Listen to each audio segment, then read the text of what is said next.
Bonjour à tous, c'est Parlons Cash l'hebdo. On démarre avec les tarifs des autoroutes qui devraient augmenter dès février selon le ministère des Transports. Toutes les entreprises exploitantes sont concernées et la hausse moyenne devrait tourner autour de 2%. Rappelons que les contrats liant les sociétés d'autoroutes à l'État prévoient une augmentation automatique des péages tous les ans. Une augmentation qui prend en compte les chantiers entrepris sur le réseau, mais aussi et surtout l'inflation. Et vous le savez, depuis cet été, la hausse des prix à la consommation s'est emballée avec un pic en novembre à plus de 2,8%. Un gel des tarifs n'est pour l'heure pas envisagé par le gouvernement.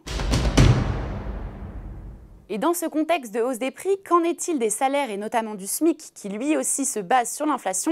Elisabeth Borne l'a annoncé cette semaine, sa revalorisation qui est automatique au 1er janvier devrait finalement être supérieure à 0,6%, au-dessus donc de ce qui était prévu et ce en raison de l'inflation plus forte qu'attendue. Il faudra toutefois attendre les nouveaux chiffres définitifs de l'INSEE le 15 décembre prochain, puis des consultations seront engagées avec les partenaires sociaux. Et on termine avec les ménages qui sont moroses à l'approche des fêtes. Selon un sondage IFOP, 29% se disent attristés par la perspective de Noël, notamment parce qu'ils ne pourront pas ou peu offrir de cadeaux cette année. Ils sont 30% dans ce cas.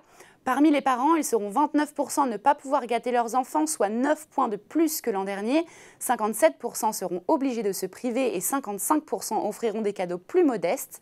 Un tiers des sondés pensent y consacrer moins de 50 €. Voilà, Parlons Cash l'hebdo, c'est fini. On se retrouve le week-end prochain.